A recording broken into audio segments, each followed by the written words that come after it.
il prima possibile l'operatività di tutti gli strumenti di intervento. Domani alle 19 ci sarà il Consiglio dei Ministri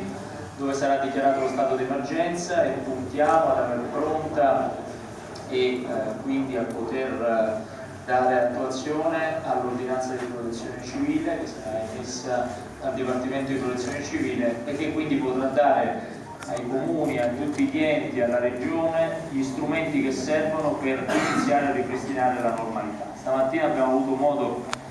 di fare un giro dei comuni interessati, ce ne sono alcuni particolarmente colpiti in alcune frazioni. I cittadini ovviamente